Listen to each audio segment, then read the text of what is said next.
Welcome to Lynn Cullen Live. Talk radio without the static.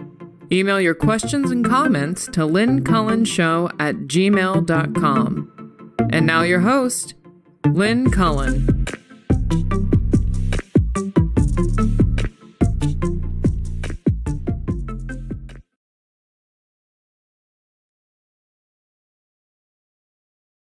Executive, or for, am I just on?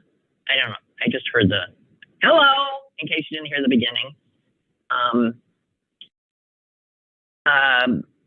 Sarah Inamarato, the new Allegheny County executive, has announced her tenure in a pretty startling manner. She, on day one, lifted the minimum wage for county workers to $18 an hour, and increasing annually to at least $22 an hour by 2027. What?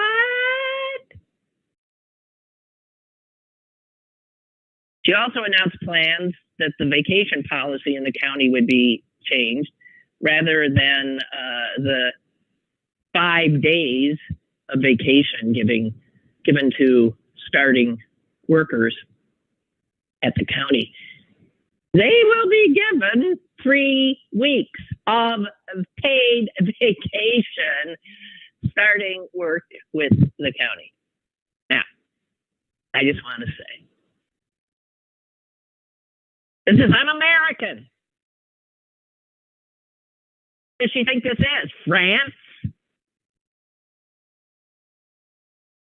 Sarah, this is the United States of America, where workers are underpaid and overworked, where vacation is given grudgingly. God. You see sort of why, like, the business community thought she would be the end of us. Because this kind of thing, has an impact on other employers. It does. So here we have a county executive that got elected saying she cared about the people, the little people, that the people in power rarely pay any attention to. And on day one, she shows it. I can't imagine. Boy, she's going to be, yeah. Anyway, I think it's great. I really do. Anyone who works deserves to be paid a living wage. And our idea, the fact that the federal minimum wage is still $7 and something and change? That's absurd. I realize most states have upped that because it's absurd. It's a kind of almost akin to slavery. God. Anyway, just want to say, Sarah, way to show that a woman in power who comes from a political place that rarely gets this kind of power does different things than we're used to. Let's see how it goes.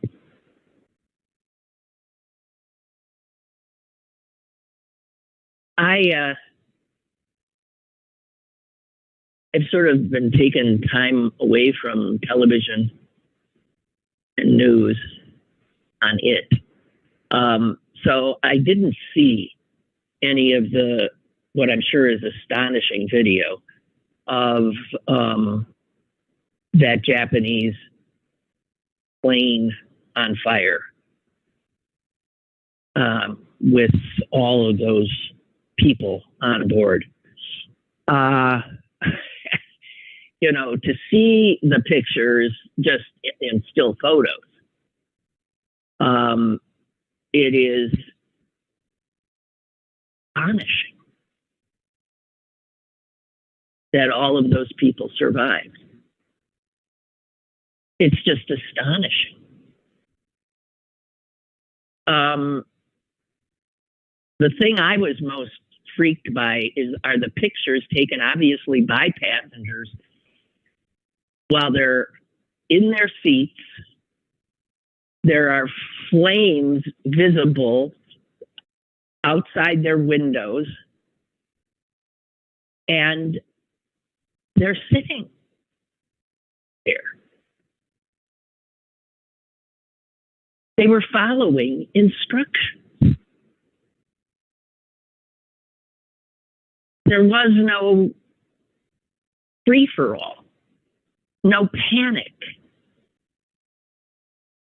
I'm blown away by it. My sense is that if that were to have happened here, it would not be such a happy story. I can no more imagine hundreds of Americans sitting on a plane with flames, all surrounded by flames, with smoke beginning, to fill the cabin, with the heat rising. I cannot imagine Americans following orders. Is that your sense too of us? Because all it takes is just, let's say most might be inclined to do so. Everybody's feeling terror. But all it takes is one or two or three jumping up, freaking out to start a stampede. Right? And it didn't happen on that Japanese plane. And I'm going to argue that part of that is Japanese culture, which is not based on the kind of crazed individualism that American culture is based on. And it's a culture that follows rules. I just find it astonishing. And as more accounts come in of how people, the terror they were feeling, but the fact that so many stayed calm, that there was not screaming going on, that has the same effect as people jumping out of their seats in a panic has.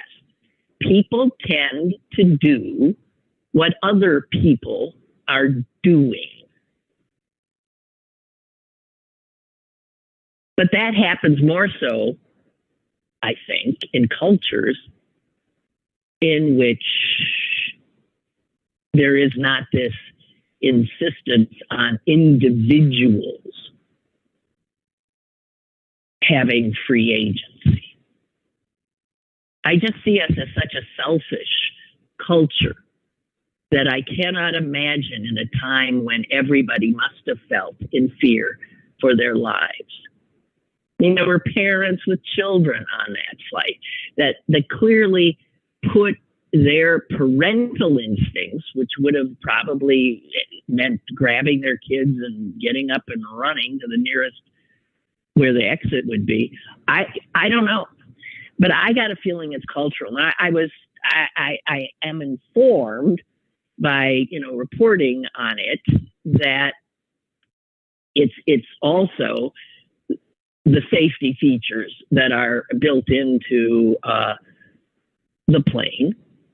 But those safety features be damned. At some point, I mean, you see the end result. That plane is the fire was going to win. There was just a certain amount of time to evacuate, 367 people. stuck inside a flaming sardine can. But, I mean, here the crew has got to be obviously credited for keeping control and keeping calm, but the passengers must be credited as well. There are, though, it shows that planes are built to, in a case like this, withstand the flame, for giving time for evacuation.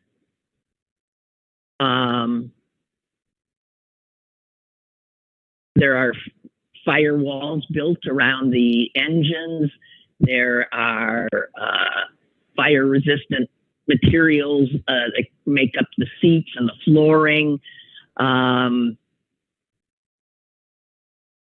And that also buys time. This particular plane had 4 emergency exits, one of which was not safe. So there were only 3 exits for, as I said, close to 400 people. Unbelievable.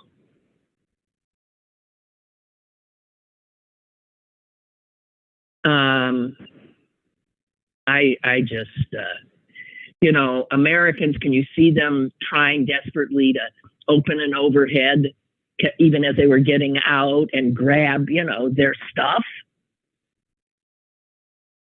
None of the people on this flight grabbed their stuff. Yeah, they had a cell phone maybe on them, whatever was in their pockets, but they didn't. There wasn't a bin opened. There wasn't anybody trying to do something that wasn't supposed to be done, all of which would have slowed down an orderly exit. I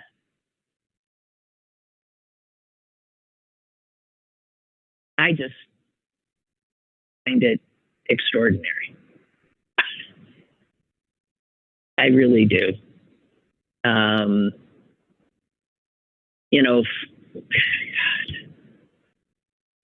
sure that flight attendants all over the world are feeling pride, and I'm sure a lot of flight attendants, like in America, are thinking, I don't think that would have worked as well around here. I mean, given what we know about what flight attendants are dealing with on flights these days with passengers not having any sense of how to follow rules or behave properly. So I tip my hat to all aboard, all who are now still alive. Extraordinary, just extraordinary. I'm looking at a picture of what's left of that plane, and there's 2 wings. Unbelievable. So, I mean, I still don't know if they've gotten to the bottom of why the other flight had prepped onto the runway, how the collision occurred, but that's either an air traffic control issue or the poor dead crew aboard the smaller plane. I don't know. Unbelievable. Speaking of planes, I saw, there were all these lists of facts toward the end of the year, and facts I like. Trend, what's in, what's out, style trends, those, leave me cold. But when people put together things we learned this year or blah, blah, blah, I gravitate. And one of them was that the dashboards on cars that have been made in the last, I guess, probably 5 years have gotten so, well, they're extraordinarily incredible gizmos, touch screens. They're integral to most cars now. I think they are safety hazards, personally. But the fact was that the car dashboard touchscreens, which are now, as I said, I mean, they're ubiquitous in new cars, they run up to 14 times more code than a Boeing 787. Now, if you've ever looked inside a cockpit of a Boeing 787, it looks pretty, I don't know if I want, but you know, they got a lot of autopilot stuff going on there too. How the hell does the car you drive to the grocery store, how does that run up to 14 times more code than a 787? I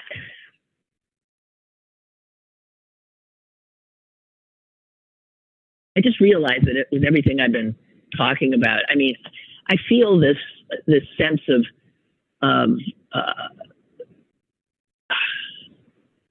a lot of times of perplexity and, you know, just some puzzlement, confusion as to why things are as they are. It just seems like so much doesn't make any sense. I don't know. When I started reading the paper today, I realized that, you know, you first sort of like do this scan of headlines and things. And I realized that one unspoken word was in my head upon seeing most of the headlines. I kept hearing myself say, "Oi, oi." I remember my dad. I just remember this.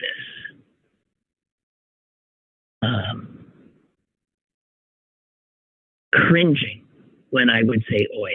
Isn't this interesting? It just occurred to me it's interesting. He would say, "Don't say that." And I think for him, it had to have been a Jewish fear thing of, you know, outing yourself. And it's so odd because he was a proud Jew, but he didn't want to hear "oi" coming from his very American daughter.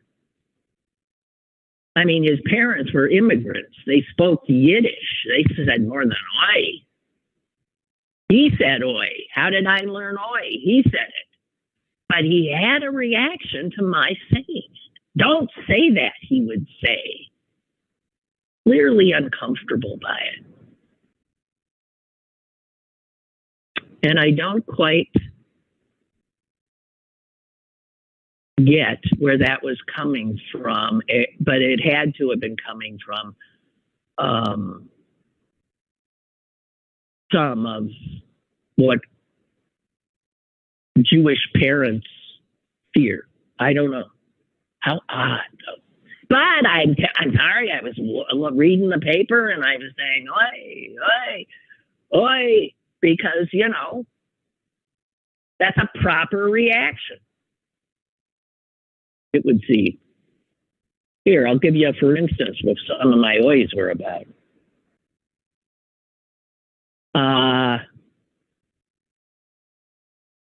This happened in the United States yesterday. At least 8 state capitals were evacuated. Did you know that? I mean, this might have been a big story. I don't know if I didn't watch the TV news. At least, I don't know why it even says at least. There may be some more. At least 8 U.S. state houses had to be evacuated yesterday. because of emailed bomb threats that were sent to state offices in actually 23 states. So, I mean, it could have been 23 states said, everybody out. But for some reason, just 8 did. And as is so often the case, this was just an effort to disrupt and to terrorize. There were no explosives. The FBI said it's a hoax. I don't think hoax is the proper word, I want to say to the FBI. It's called terrorism. Whether there's actually bombs or not, the threat is terror. Okay. Then the reality is this points to the dramatic rise of the use of terror and violence in American political life since that despicable orange clown came into our political life. And here's the reality of what Trump has wrought. I mean, just one little smidge. I'm just sticking with one little smidge here. Federal judges, public health officials, mayors, school board members, election workers, people who often hold volunteer, unpaid positions that allow our country to function and our electoral process to function. People who rarely got any attention, they just dutifully did their work, are now facing all over the country unprecedented threats. I don't have the number because I think it created a barrage of noise on my part, but there is an incredible number of counties in just Pennsylvania where the people who have in the past overseen the elections have resigned. And there are people either who don't know what they're doing or there's vacancies. And I'll ask you, who would want the job? Now knowing that it comes with being terrorized for just doing your work. Threats against election workers were virtually non-existent before Trump. I'm thinking the first time I saw election workers subjected to a kind of terror was in Florida, Bush Gore, the voting, remember I forgot what they called it, the Brooks Brothers riot or something. I don't know what it was. All those suited up, good young Republican men banging on the windows, watching these poor people trying to count ballots, terrorizing people. Unsurprisingly, yes, Republicans.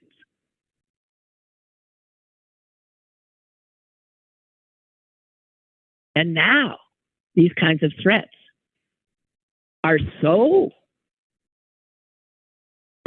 I don't even know. You see, when things happen consistently, they cease to be news. It's another problem our media haven't caught up with. Used to be if news was not dog bites man, but news is man bites dog, the unusual. So if something becomes the norm or is like, oh, that again, like mass killings or bomb threats or whatever, media It's built in. See that as, oh, well, everybody knows this is happening. This is just becomes a norm. It's why the extraordinary crap that Trump and his minions spew on a daily basis is really not covered. Oh, the president said he was going to execute somebody as soon as he got in office. Yawn. Oh, Joe Biden almost trips. Whoa, that is news.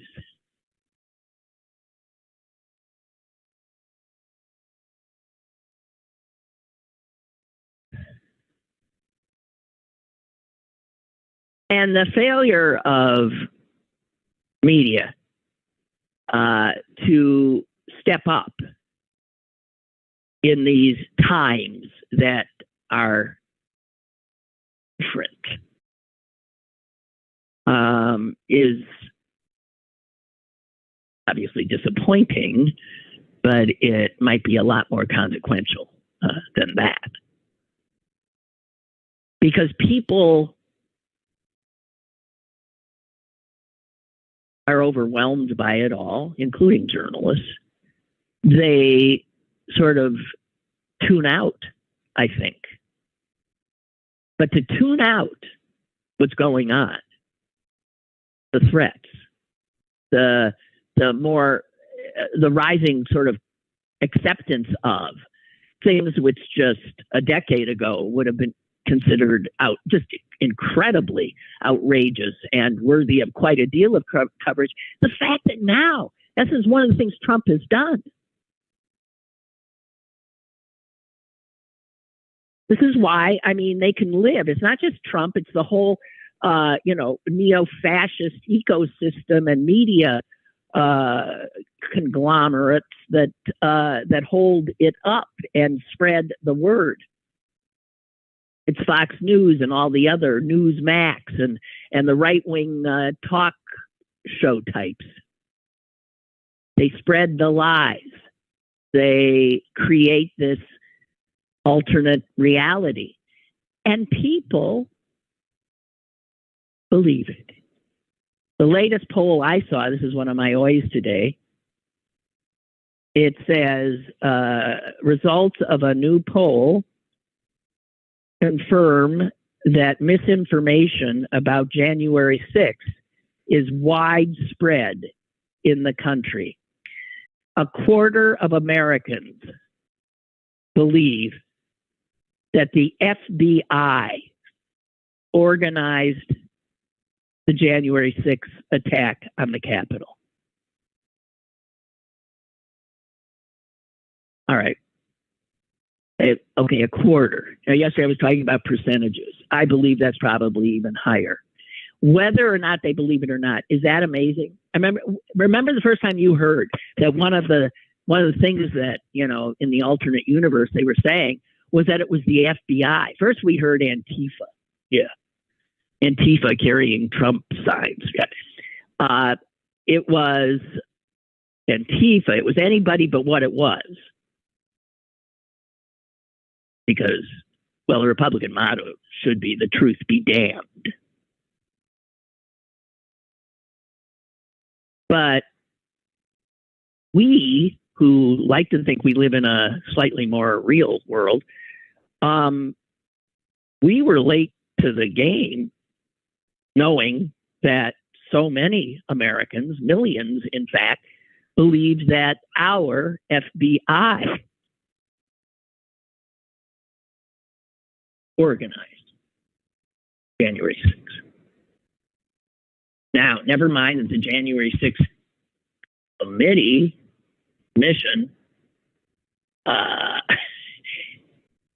found no such fact, because never mind, it doesn't matter. Whoa.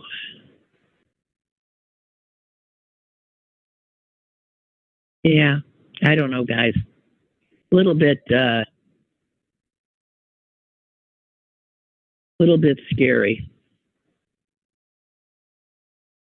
Hey, I just wanted something that's been bothering me. It's no big deal. I'm just throwing it in here in the mix. I don't know about you, but around my neighborhood in the last few months, been a lot of people cutting limbs off trees and stuff. This is the time when it's good to prune, big old trees, get the, so they don't fall on you or big branches don't. I mean, I'm surrounded by a lot of very old trees, some of which regularly drop very large branches. And I even had guys come out and take some branches off, one of which was threatening my chimney. But a lot of people in my neighborhood have done that. Now, and then my neighbors, my immediate neighbors did it. And my God, the people were here for over a day. I couldn't believe it. Then they came back. I thought, will there be a tree left? And when I went outside into my backyard and looked over to theirs, a rather large tree that I had come to know was gone in toto. But the thing that freaked me out was there was, for years and years and years, a large squirrel's nest in the upper branches of that tree. And the squirrels that are my squirrels, the ones that are running around in my yard and drive my dog nuts and that I see on a daily basis, who steal my bird food and all that kind of stuff. I mean, I feel attached to them. And I've just been, what happens when they go in to do these trees and they see a squirrel's nest? Tough, I guess, tough. But it's like winter. What are they supposed to do? Do they then go? I mean, I'm still seeing my squirrels, but I can't figure out where they're living. And because it's winter, this is a time when you can see the nests. And it just breaks my heart. You imagine you're an animal living amongst humans, and how we just constantly, I guess, constantly destroy their worlds. I mean, even as a kid, I remember freaking out if I stepped on an anthill, on the sidewalk. Thinking, oh my God, I've destroyed an entire community. I didn't mean it. It's just, we can't help ourselves, I guess. Anyway, I just had to say that think for a moment about the squirrels. Oh, God. Chris writes, I watched a video made by an airline pilot explaining this accident. He went through the video and photos, explaining it all from an aviation standpoint. This plane, he said, should have had 8 chutes. And the regulation is that the plane be emptied in 90 seconds. With half of the chutes, well, they only had 3. Yeah, they had 3. One of the engines never shut down, and the crew knew not to deploy the chute, which would have slid people in front of that running engine. No, the crew was amazing. And right, when they do these drills, the idea is to clear a plane. Can you imagine clearing 400 people out of a plane in 90 seconds? I don't think so. The fact is, it took a lot longer than that, and nobody was grievously injured. Unbelievable. And again, man, that crew.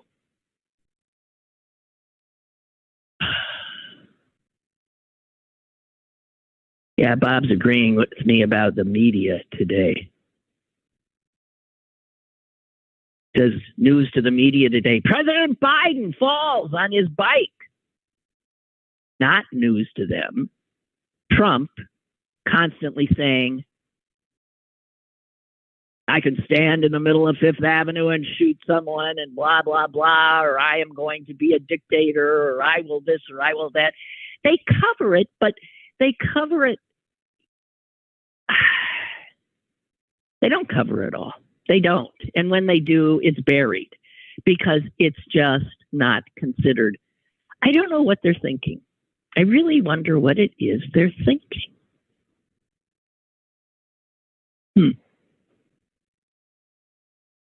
You know, I haven't said anything about Claudine Gay, the Harvard president's resignation, but because I think it's a very complicated story, and it's, of course, being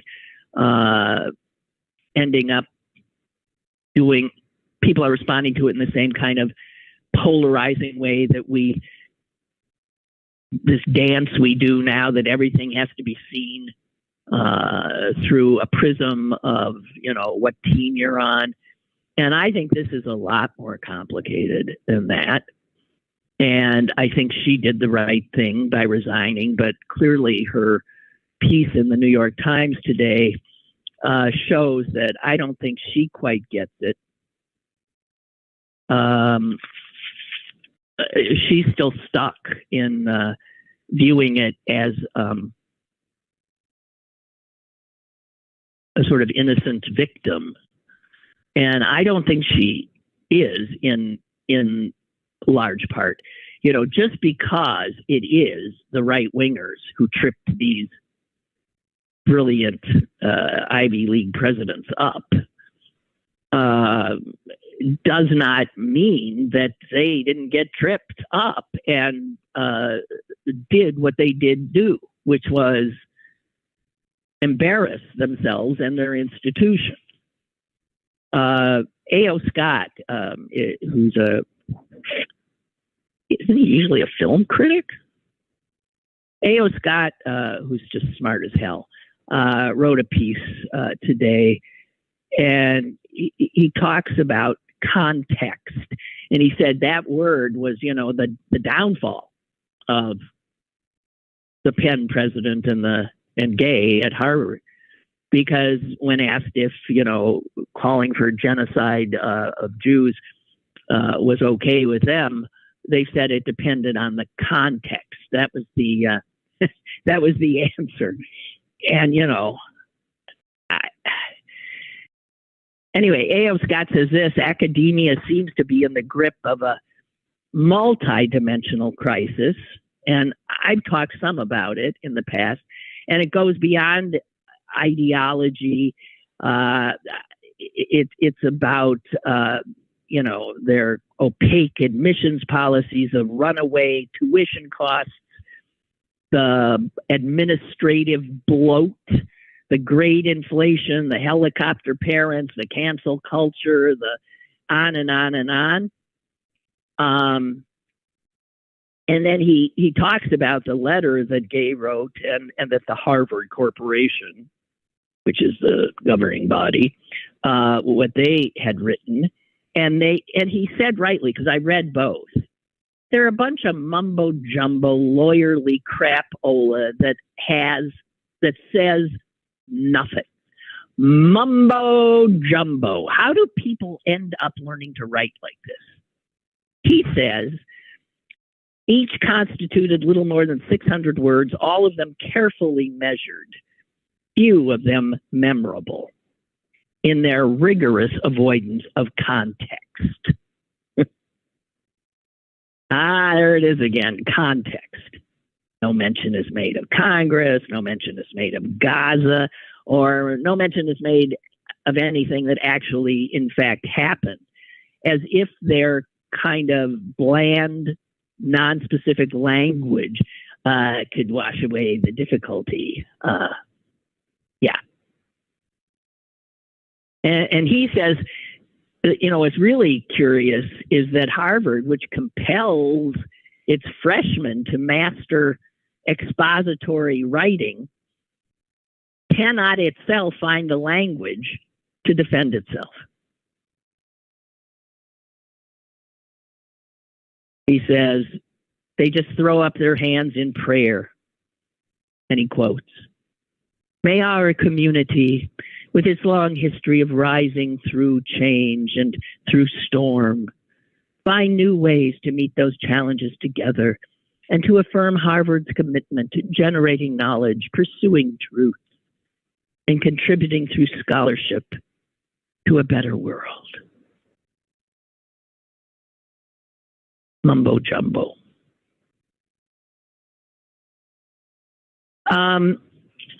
I've read so many articles about this, and I just must say that it was Day who has herself to thank for what happened, because she's the one who gave the right-wingers the gun to do her in. And of course, the fact that they then went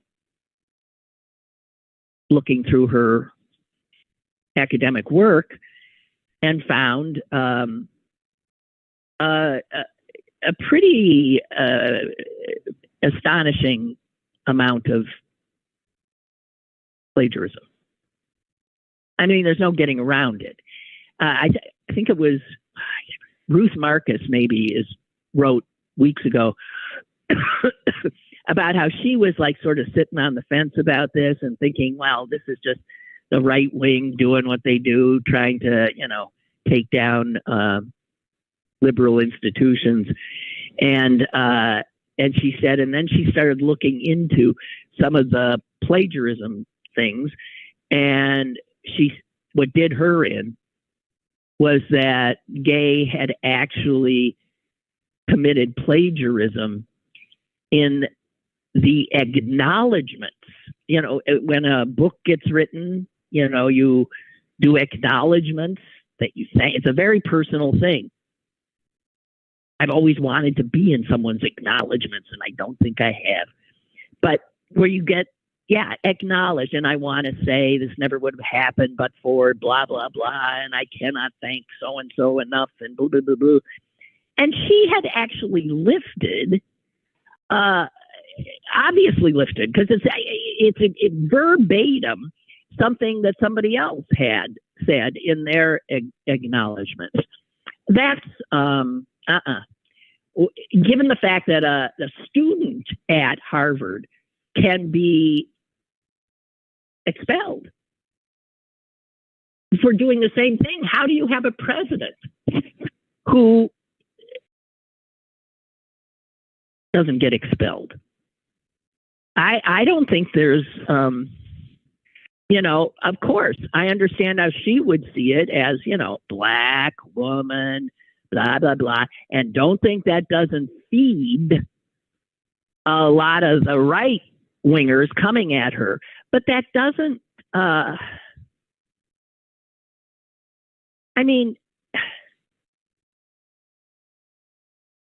here's somebody saying, experts consulted by CNN consider recent examples that have been unearthed in her writing to be plagiarism.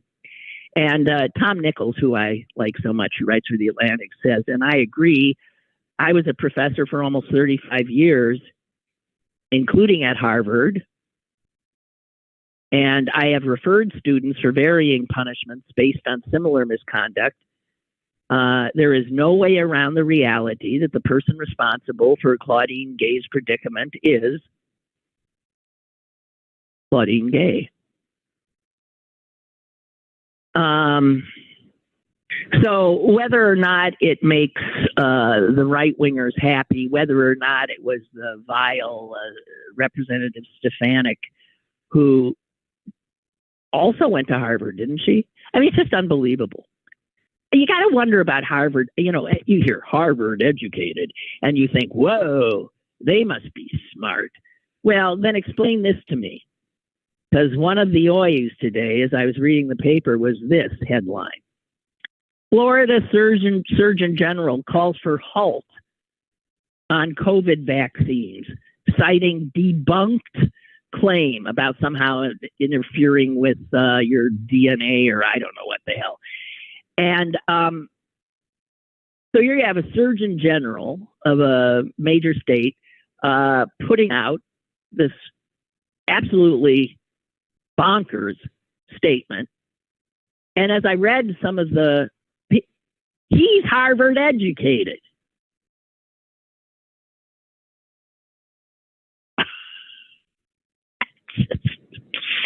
You can't make it up. You know, and one of the things that happened when I was on my vacation was Nikki Haley and the Civil War thing. I mean, that was, I thought when I first saw it, I thought, oh, come on. And then I saw exactly what she had said. And I thought, oh, wow. Now there's a leader, right? She's so, there's a leader desperately trying to say what will not offend her racist supporters. Somehow talking about, I don't even understand. It was such word salad. Something about the Civil War having to do with government control. It was so bizarre. But for those who see her as somehow better, yes, she presents better, I would say. But for herself, daughter of immigrants, not quite white,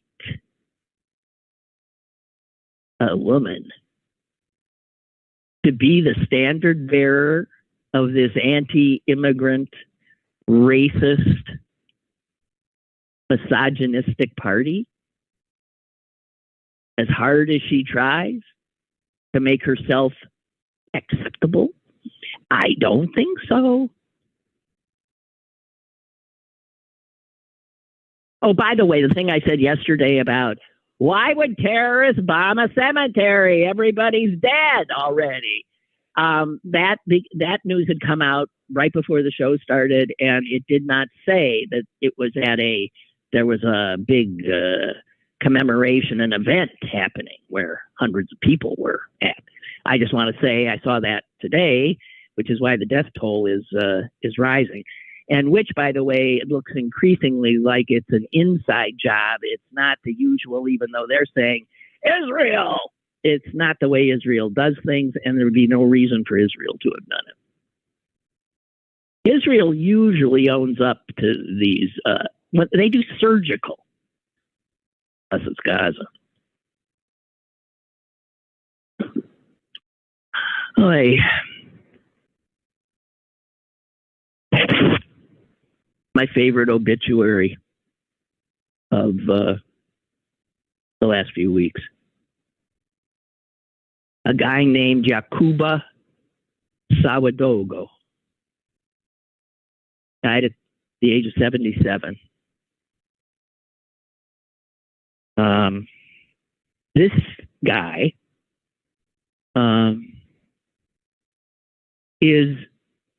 shows that one person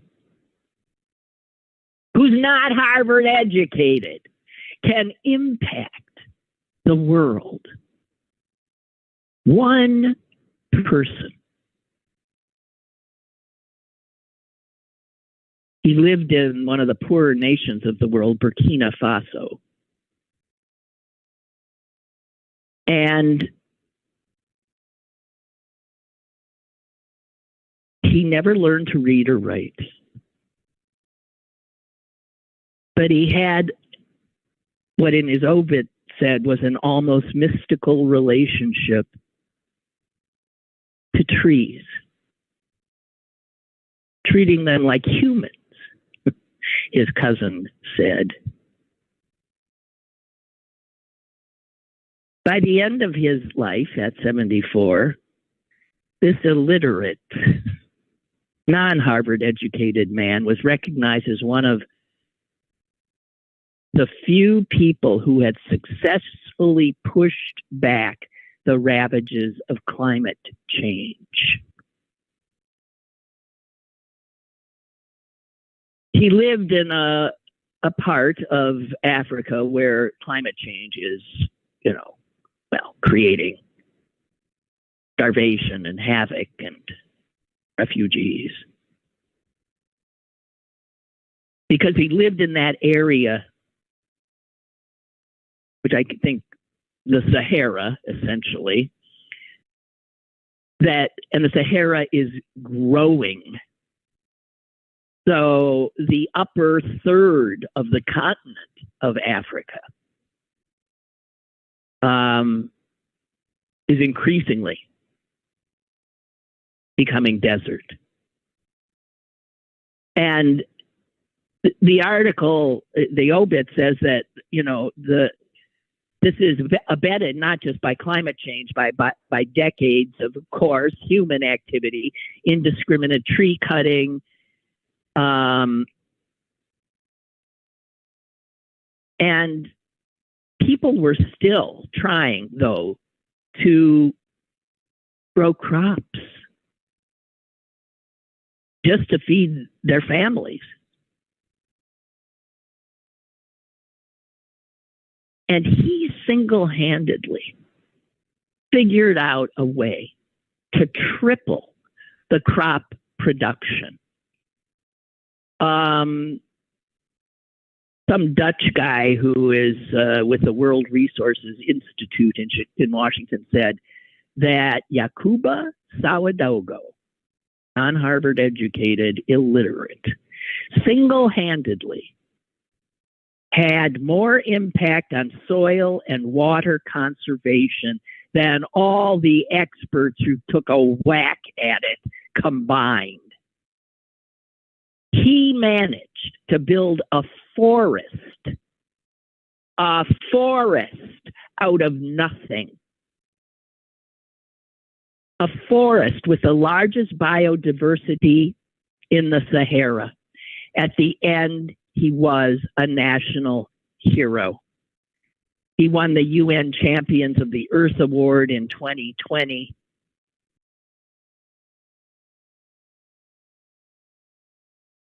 He planted every tree himself. He figured out that if you dig wider and deeper, he figured out to put manure and rocks in the bottom of these holes. He made use of termites. He put termites in so they would help break up the land. And the manure would contain seeds. And when the rain came, the rocks helped retain the water, and the water turned the seeds into seedlings, which he then nurtured. And he started then planting trees just to protect the crops he had planted from the wind. And then he said, oh my God, how important these trees are. And so he set to work on making the forest.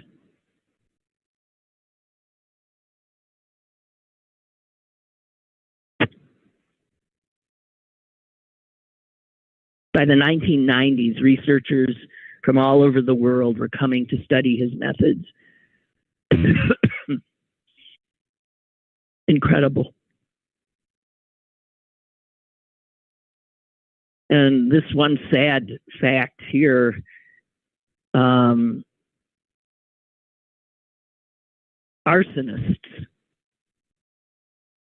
tried to burn his forest down a number of times. Can you imagine? And the obit just says these were locals that were jealous of his success. His forest was torched several times in the 2000s. His cousin said he was an old man with a sad face. He stayed in the ashes for days, but he always bounced back and started planting. If there is a tree to plant, I will do it, he said.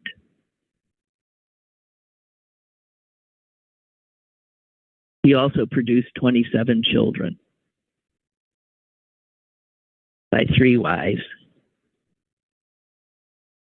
The people said he was crazy. What an amazing human. Yakuba Sawadogo.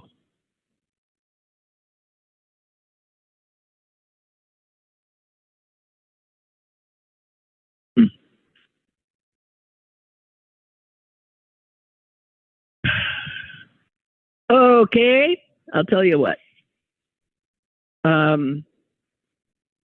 Let's just go to this, a few more factoids just because. Excuse me. Just because I find them interesting. If you read The Atlantic, their science and health section, they compiled a list of the things that, if you read The Atlantic, and so some of this I knew because I think it's such an incredible magazine. But when I first learned these things, I was like, what? For instance, like Mars, the planet Mars, has seasons, and in the winter, it snows. Just saying. Not necessarily what you think. The one that blew me away the most, speaking of blowing, had to do with noses. And I did mention it because I was so freaked, and I still am, that our noses are really two noses that at any given time, one nostril is doing the work. And now that I'm aware of that, I can tell.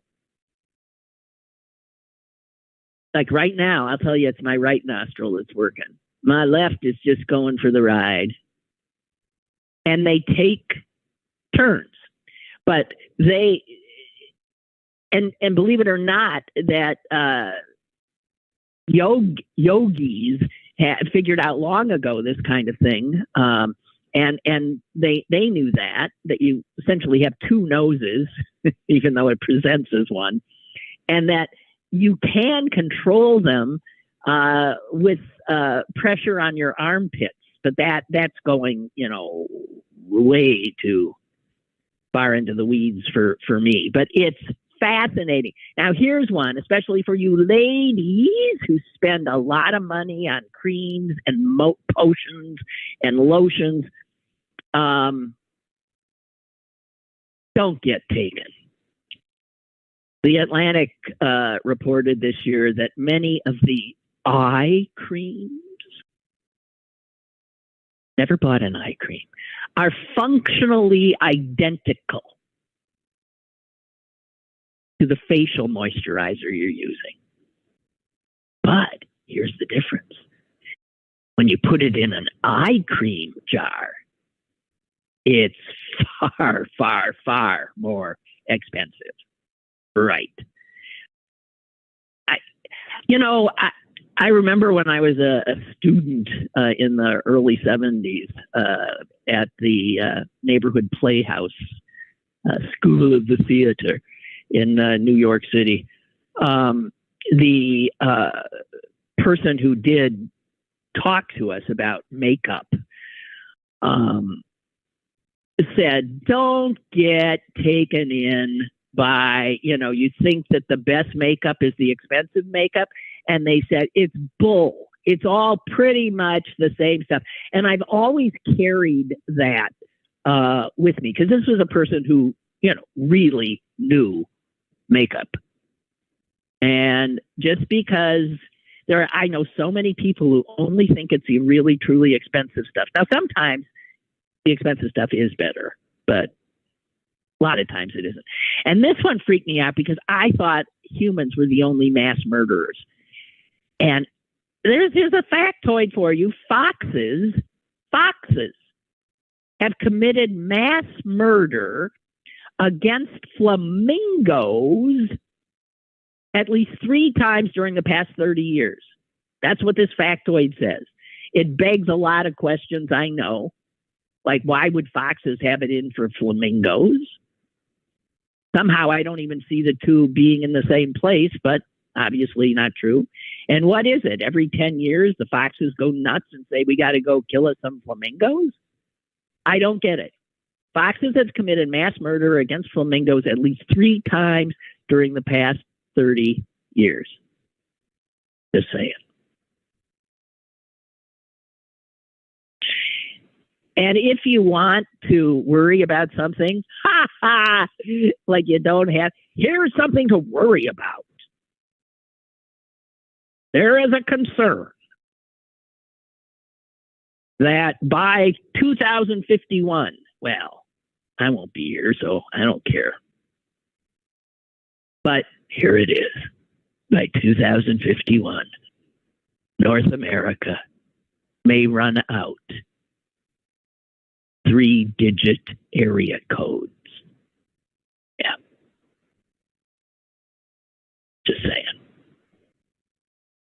That was probably in the same story, because I think I shared some of it with you, of how, no, that was a story somebody told me.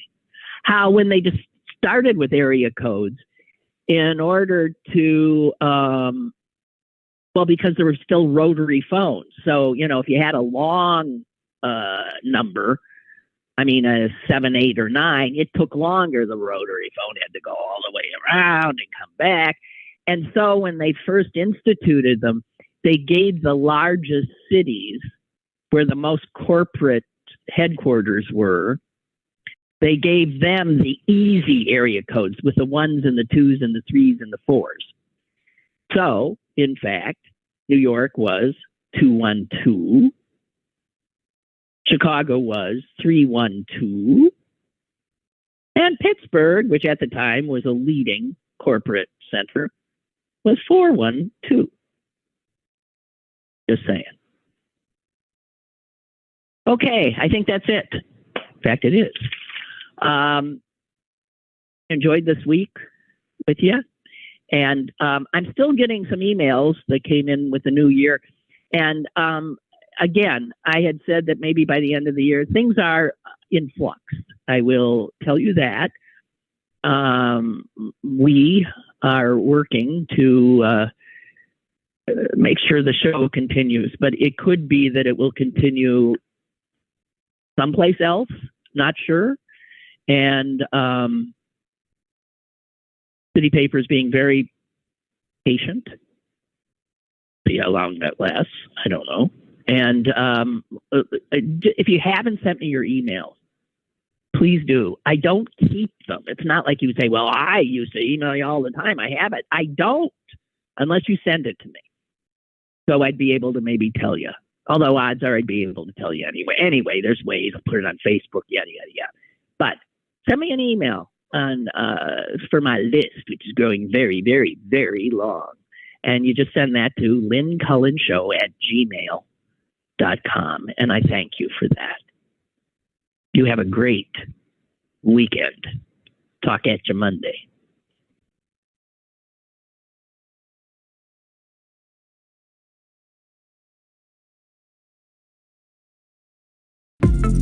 Lynn Cullen Live, Monday through Thursday from 10 a.m. to 11 a.m. and archived at pghcitypaper.com. The opinions expressed on Lynn Cullen Live are those of the host and do not necessarily reflect the viewpoints of Pittsburgh City Paper or its advertisers.